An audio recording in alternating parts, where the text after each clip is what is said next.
بسم اللہ الرحمن الرحیم۔ السلام علیکم ورحمۃ اللہ۔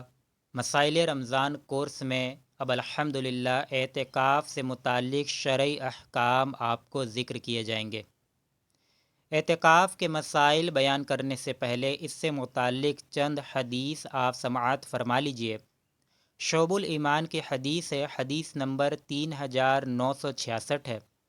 نبی کریم صلی اللہ علیہ وسلم نے معتکف کے بارے میں یعنی اعتکاف کرنے والے کے بارے میں ارشاد فرمایا کہ جس نے رمضان میں 10 دنوں کا اعتکاف کیا تو وہ ایسا ہے کہ جیسے اس نے 2 حج اور 2 عمرے کیے۔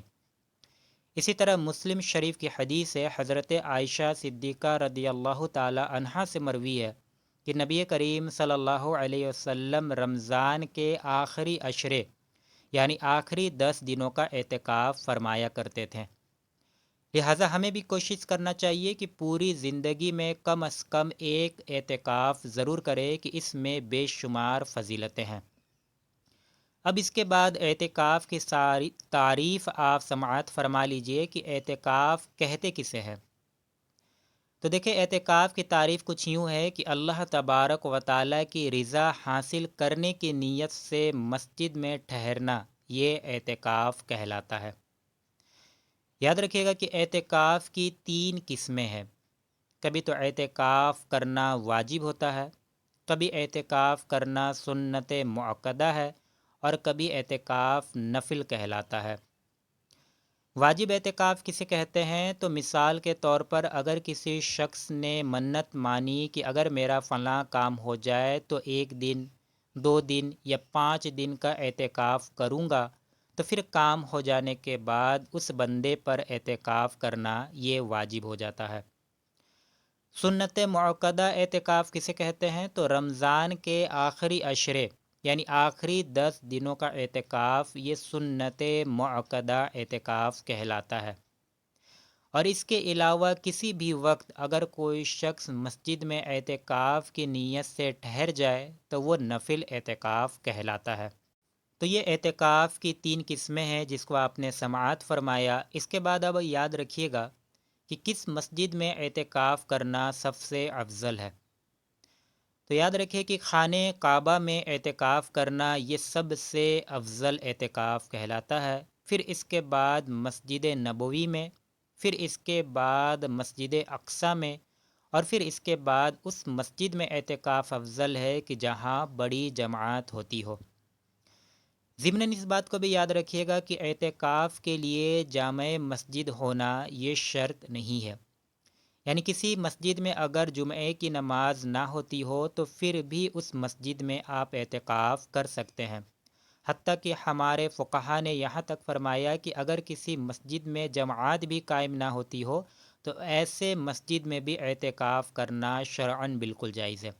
ہاں، بہتر ہے کہ جماعت والی مسجد میں اعتکاف کیا جائے، لیکن اگر کوئی شخص ایسے مسجد میں بھی اعتکاف کر لیتا ہے کہ جہاں جماعت قائم نہیں کی جاتی تو اس مسجد میں بھی اعتکاف شرعاً بالکل درست ہے۔ ہاں، پھر اس میں یہ ہوگا کہ معتکف یعنی اعتکاف کرنے والا شخص جمعے کی نماز کے لیے یا جماعت کے خاطر اپنے اعتکاف والے مسجد سے نکل کر اپنے قریبی مسجد کہ جہاں جماعت یا جمعہ قائم کی جاتی ہے وہاں جا کر وہ جماعت پڑھ لے یا جمعے کی نماز پڑھ لے اور فوراً پھر اپنے اس مسجد میں واپس آ جائے تو اس سے اعتکاف پر کوئی فرق نہیں پڑے گا۔ اب اس کے بعد مسئلہ یاد رکھیے کہ جیسا کہ آپ کو بتایا گیا کہ رمضان کے آخری 10 عشرے یعنی آخری 10 دنوں کا اعتکاف یہ سنت مؤکدہ اعتکاف کہلاتا ہے۔ اور یاد رکھیے گا کہ یہ سنت مؤکدہ علی الکفایہ ہے۔ علی الکفایہ کا یہ مطلب ہوتا ہے کہ اگر پورے شہر میں سے کسی بھی ایک شخص نے اگر اعتکاف کر لیا تو سبھی بری و ذمہ ہو جائیں گے، اور اگر پورے شہر والے نے رمضان کے آخری 10 دنوں کا اعتکاف نہیں کیا تو پھر ایسی صورت میں پورے شہر والے گنہگار ہوں گے۔ لہٰذا اسی کا مطلب ہوتا ہے کہ یہ اعتکاف سنت مؤکدہ علی الکفایہ اعتکاف ہے۔ ضمناً اس بات کو بھی یاد رکھیے گا کہ رمضان کے آخری 10 دنوں کا اعتکاف کرنے کے لیے روزہ شرط ہے، لہٰذا اگر کوئی شخص روزے سے نہیں ہے تو پھر ایسی صورت میں وہ یہ سنت اعتکاف نہیں کر سکتا ہے۔ اگر وہ اعتکاف کی نیت سے مسجد میں ٹھہر بھی گیا تو اس کا وہ نفل اعتکاف کہلائے گا، یہ سنت اعتکاف نہیں کہلائے گا۔ تو سنت اعتکاف کے لیے روزے دار ہونا یعنی روزے سے ہونا یہ شرط ہے۔ اب اس کے وقت سے متعلق مسئلہ یاد رکھیے گا کہ سنت اعتکاف کی ابتدا 20 رمضان کو غروب آفتاب سے پہلے آپ کو مسجد میں داخل ہو جانا ہے، یعنی 20 رمضان گزارنے کے بعد اس دن غروب آفتاب سے پہلے آپ مسجد میں داخل ہو جائیں، یعنی 20ویں رمضان کا افطار آپ مسجد میں کریں گے تو پھر آپ کا سنت اعتکاف شروع ہوگا۔ اگر کوئی شخص 20ویں رمضان کے غروب آفتاب کے بعد اگر مسجد میں داخل ہوتا ہے تو پھر یہ سنت اعتکاف نہیں ہوگا بلکہ یہ نفل میں شمار کیا جائے گا۔ اور اس کے بعد پھر جب 29ویں رمضان کو چاند نظر آ جائے تو معتکف یعنی اعتکاف کرنے والا اب مسجد سے باہر نکل سکتا ہے، اور بالفرض اگر 29ویں رمضان کو چاند نظر نہ آئے تو 30ویں رمضان کو مغرب کے بعد پھر معتکف مسجد سے باہر تشریف لا سکتے ہیں۔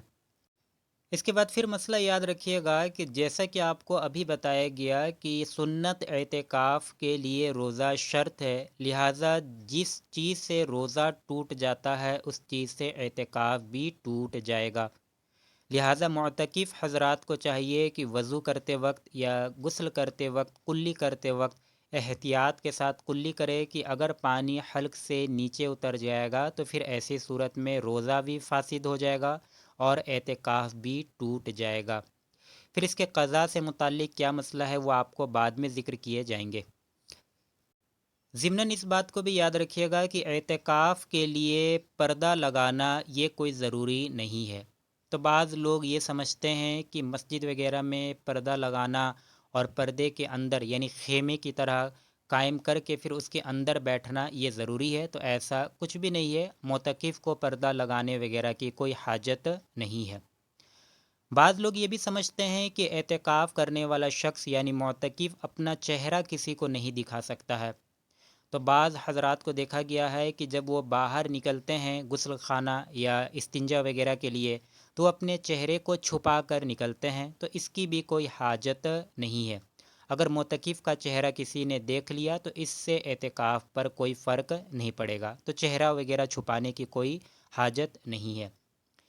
بعض لوگ یہ بھی سمجھتے ہیں کہ اعتکاف کے دوران کسی سے بات چیت نہیں کر سکتے ہیں، تو ایسا بالکل بھی نہیں ہے، بالکل آپ اعتکاف کے دوران بات چیت کر سکتے ہیں۔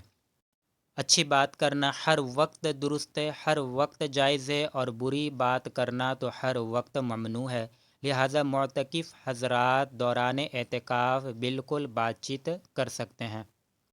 لہٰذا معتکف حضرات کے لیے بہتر یہ ہے کہ وہ اپنے وقت کو تقسیم کر لے کہ اتنے سے اتنے وقت کے درمیان نماز پڑھوں گا، اتنے سے اتنے وقت کے درمیان قرآن مجید کی تلاوت کروں گا، اتنے بجے درس سنوں گا، درس دوں گا، نعت پڑھوں گا، نعت سنوں گا۔ تو اس طرح اپنے وقت کو تقسیم کر لے معتکف حضرات تاکہ ایک بھی وقت ضائع نہ ہو۔ تو معتکف حضرات کے لیے بالکل اجازت ہے کہ وہ درس دے بھی سکتے ہیں، درس سن بھی سکتے ہیں، نعت پڑھ بھی سکتے ہیں، نعت سن بھی سکتے ہیں۔ اگر عالم دین ہے تو کسی کو فتویٰ بتا بھی سکتے ہیں، فتویٰ پوچھ بھی سکتے ہیں۔ تو خاموش رہنا یہ ایسا کچھ بھی نہیں ہے، بالکل آپ یعنی اگر کوئی معتکف ہے تو بات چیت بالکل کر سکتا ہے۔ اور جیسا کہ آپ کو بتایا گیا کہ برا بات کرنا، فضول بات کرنا یہ تو ہر وقت ممنوع ہوتا ہے، اور اچھے بات کرنے میں کوئی حرج نہیں ہے۔ اس کے بعد اعتکاف کن چیزوں سے ٹوٹ جاتا ہے، پھر خواتین کے اعتکاف سے متعلق شرعی احکام آپ کو انشاءاللہ اگلے آڈیو میں ذکر کیا جائے گا۔